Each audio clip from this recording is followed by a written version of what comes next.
Assalamualaikum warahmatullahi wabarakatuh.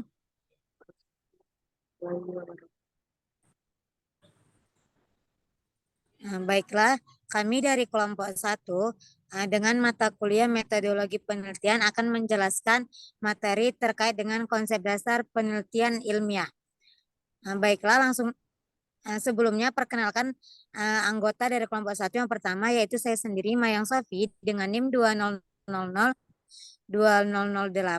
sebagai moderator. Kemudian ada rekan saya yang pertama, yaitu Feby Ingriani dengan NIM 20002027, dan yang kedua ada Sinta Zulendra dengan NIM 20002020, dan yang ketiga ada Tiara Masalena dengan NIM 20002116, dan yang terakhir yaitu ada Zakiatul Fiona dengan NIM 20002072.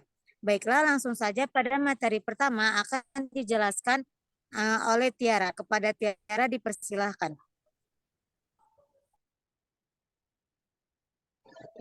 Baiklah, terima kasih kepada moderator atas waktunya.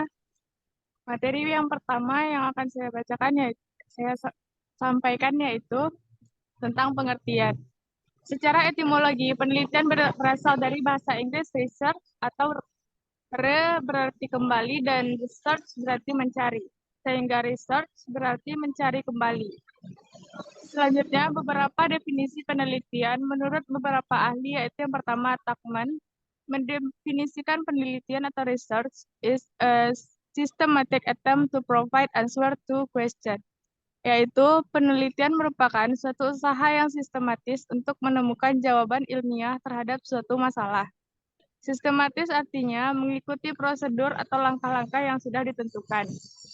Selanjutnya, menurut Webster, New College Dictionary mengatakan bahwa penelitian adalah penyidikan atau pemeriksaan bersungguh-sungguh, khususnya investigasi atau eksperimen, yang bertujuan untuk menemukan dan menafsirkan fakta, revisi atas teori atau dalil yang telah diterima. Selanjutnya, menurut C. Hillway, 1964, dalam buku Introduction to Research, menambahkan bahwa penelitian adalah studi yang dilakukan seseorang melalui penyelidikan yang hati-hati dan sempurna terhadap suatu masalah, sehingga diperoleh pemecahan yang tepat terhadap masalah tersebut. Selanjutnya, menurut Parson, 1946, menyebutkan bahwa penelitian merupakan pencarian atas sesuatu atau inquiry secara sistematis terhadap masalah-masalah yang dapat dipecahkan. Jadi, secara sederhana, penelitian merupakan metode penemukan kebenaran yang dilakukan dengan critical thinking atau berpikir kritis. Dengan demikian, penelitian merupakan proses penemuan jawaban yang ilmiah atas masalah yang terjadi melalui pendekatan yang sistematis, logis, kritis, yang terkontrol oleh bukti empiris untuk mencapai kebenaran ilmiah atau pengetahuan ilmiah. Baiklah, sekian dari saya kembalikan kepada moderator. Baiklah, terima kasih kepada Tiara. Materi selanjutnya akan dijelaskan oleh Sinta Zulendra. Kepada Sinta dipersilahkan. Baik, terima kasih moderator. Saya akan menjelaskan materi yang kedua, yaitu mengenai ciri-ciri pendekatan ilmiah dan non-ilmiah. Penelitian ilmiah dan non-ilmiah. Dalam melaksanakan penelitian, ada yang menggunakan pendekatan ilmiah dan non-ilmiah.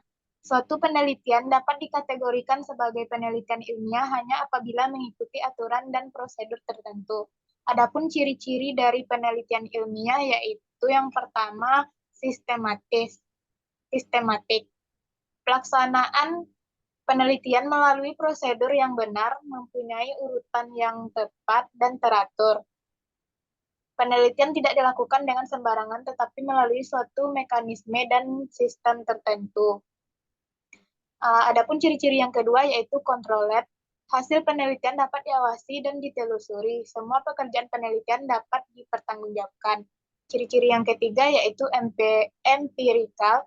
Penelitian dilakukan dengan pengumpulan data. Kesimpulan hasil penelitian didasarkan pada data yang ada dan pelaksanaan penelitian berbasis pada data empiris.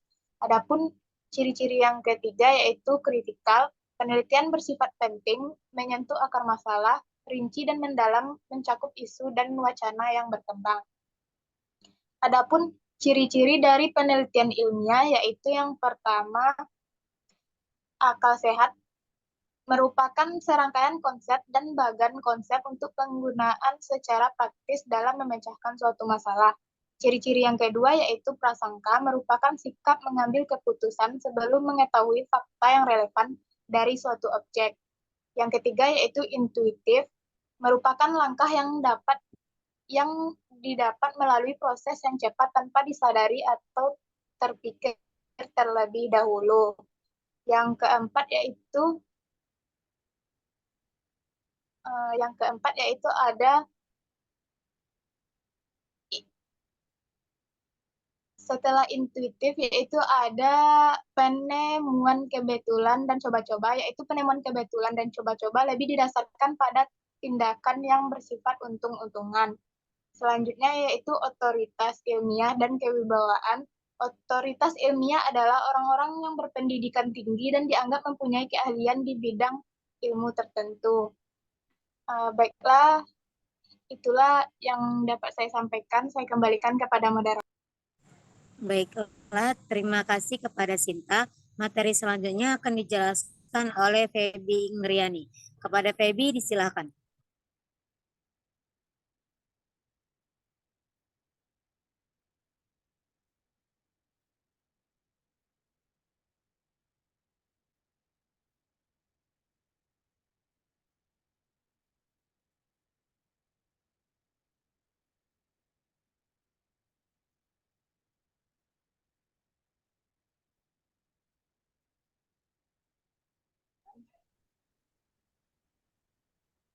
Sudah. Baik, terima kasih moderator. Di sini saya akan membacakan perbedaan induktif dan deduktif. Perbedaan induktif ialah kemampuan menarik kesimpulan umum berdasarkan dari berbagai skenario yang spesifik, sedangkan pendekatan deduktif adalah kemampuan menarik kesimpulan yang didukung oleh berbagai skenario yang ada. Meski berbeda, keduanya tetap akan membantumu dalam melakukan problem solving dan decision making. Yang kedua yaitu perbedaan induktif, dimulai dari sebuah observasi, lalu didukung oleh pola yang ada, dan berakhir pada sebuah hipotesis atau teori. Sementara pendekatan deduktif adalah kebalikannya. Pendekatan induktif mengandalkan pola dan tren, sedangkan pendekatan deduktif mengandalkan fakta dan peraturan yang berlaku. Pendekatan induktif bisa digunakan untuk memahami bagaimana masalah dapat terjadi dengan mengobservasi pola, sedangkan pendekatan deduktif digunakan untuk menjelaskan hubungan dari dua atau lebih masalah dan situasi yang ada. Baik, cukup sekian materi yang dapat saya sampaikan. Saya kembalikan ke Baiklah, terima kasih kepada Feby Ingriani. Materi selanjutnya akan saya jelaskan.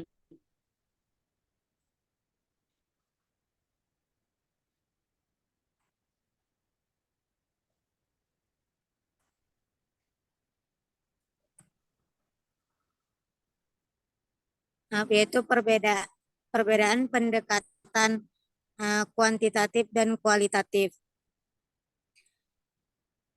Pendekatan kuantitatif ialah pendekatan yang di dalam usulan penelitian, proses, hipotesis, turun ke lapangan, analisis data, dan kesimpulan data sampai dengan penulisannya mempergunakan aspek pengukuran, perhitungan, rumus, dan kepastian data numerik. Sebaliknya, pendekatan kualitatif ialah pendekatan yang di dalam usulan penelitian, proses, hipotesis, turun ke lapangan, analisis data, dan kesimpulan data sampai dengan penulisannya mempergunakan aspek-aspek kecenderungan, non-perhitungan, numerik, situasional, deskriptif, interview mendalam, analisis isi, bola salju, dan story. Menurut William, pada tahun 1988, maka ada 5 pandangan dasar perbedaan antara pendekatan kuantitatif dan kualitatif.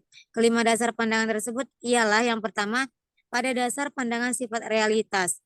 Maka pendekatan kuantitatif melihat fakta sebagai tunggal, konkret, teramati, dan dapat difragmentasi. Sebaliknya, pendekatan kualitatif melihat realitas ganda atau majemuk, hasil konstruksi dalam pengertian holistik. Itulah sebabnya penilaian kuantitatif lebih spesifik. Kemudian pada dasar pandangan interaksi antara penelitian dengan objek penelitiannya, maka pendekatan kuantitatif melihat sebagai independen, dualistik bahkan mekanistik. Sebaliknya, pendekatan kualitatif melihat sebagai proses interaktif, tidak terpisahkan, bahkan partisipatif. Nah, kemudian yang ketiga pada dasar pandangan posibilitas generalis, maka pendekatan kuantitatif bebas dari ikatan konteks dan waktu. Sedang pendekatan kualitatif terikat dari ikatan konteks dan waktu. Itulah sebabnya peneliti kuantitatif dapat dikenal atau dibebani dengan percobaan tertentu. Lalu diukur hasilnya. Sebaliknya, peneliti kualitatif lebih menerjunkan diri dalam meriak gelombang gejolak objek penelitian dan terbenam di dalamnya. Kemudian pada dasar pandangan posibilitas kausal, maka pendekatan kuantitatif selalu memisahkan antara sebuah real temporal simultan yang mendahulinya sebelum akhirnya melahirkan akibat-akibatnya. Sebaliknya, pendekatan kualitatif selalu mustahilkan usaha memisahkan sebab dengan akibat, apalagi secara simultan. Kemudian yang terakhir pada dasar pandangan peranan nilai, maka pendekatan kuantitatif melihat segala sesuatu bebas nilai, objektif dan harus seperti apa adanya. Sebaliknya, pendekatan kualitatif melihat segala sesuatu tidak pernah bebas nilai, termasuk isi peneliti sendiri yang subjektif. Itulah sebabnya peneliti kuantitatif selalu mendaku bahwa penelitian yang terbaik ialah yang objektif, jujur, netral, dan apa adanya. Baiklah. Sekian materi dari saya. Selanjutnya materi mengenai jenis-jenis penelitian dan perbedaannya akan dijelaskan oleh Zakiatul Fiona. Kepada Baik, terima kasih moderator. Di sini saya akan menjelaskan yaitu tentang jenis-jenis penelitian dan perbedaannya. Berdasarkan fungsinya, penelitian dapat dibedakan dalam 3 jenis, yaitu penelitian dasar, penelitian terapan, dan penelitian evaluatif. Penelitian dasar disebut juga dengan penelitian murni atau penelitian pokok, yang merupakan penelitian yang diperuntukkan bagi pengembangan suatu ilmu pengetahuan serta diarahkan pada pengembangan teori-teori yang ada atau menemukan teori baru. Penelitian dasar ini lebih diarahkan untuk mengetahui, menjelaskan, dan memprediksikan fenomena-fenomena alam dan sosial. Yang kedua yaitu penelitian terapan. Penelitian terapan atau applied research ini dilakukan berkenaan dengan kenyataan-kenyataan praktis, penerapan, dan pengembangan ilmu pengetahuan yang dihasilkan oleh penelitian dasar dalam kehidupan nyata. Penelitian terapan ini berfungsi untuk mencari solusi tentang masalah-masalah tertentu. Tujuan utama dari penelitian ini adalah pemecahan masalah sehingga hasil penelitian dapat dimanfaatkan untuk kepentingan manusia, baik secara individu atau kelompok maupun untuk keperluan industri atau politik, dan bukan untuk wawasan keilmuan semata. Penelitian ini menguji manfaat dari teori-teori ilmiah serta mengetahui hubungan empiris dan analisis dalam bidang-bidang tertentu.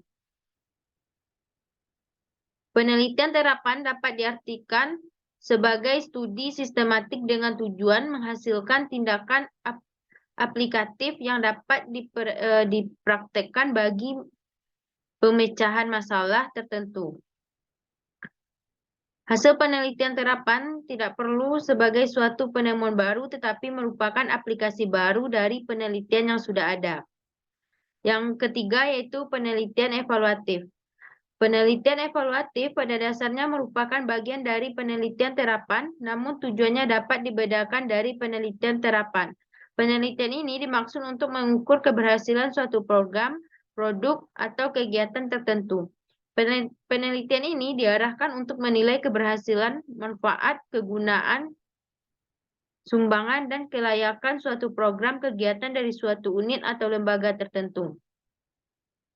Penelitian evaluatif dapat menambah pengetahuan tentang kegiatan dan dapat mendorong penelitian atau pengetahuan lebih lanjut, serta membantu para pimpinan untuk menentukan kebijakan. Penelitian evaluatif dapat dirancang untuk menjawab pertanyaan, menguji, atau membuktikan hipotesis. Baiklah, sekian materi dari saya kembalikan ke moderator. Baiklah, terima kasih kepada Zakiatul Fiona. Dengan berakhirnya pembacaan materi oleh Zakiatul Fiona, maka berakhirlah penjelasan materi dari kelompok 1. Demikianlah penampilan kami. Bila ada kata yang salah, kami mohon maaf. Saya akhiri. Wassalamualaikum warahmatullahi wabarakatuh. Waalaikumsalam warahmatullahi wabarakatuh.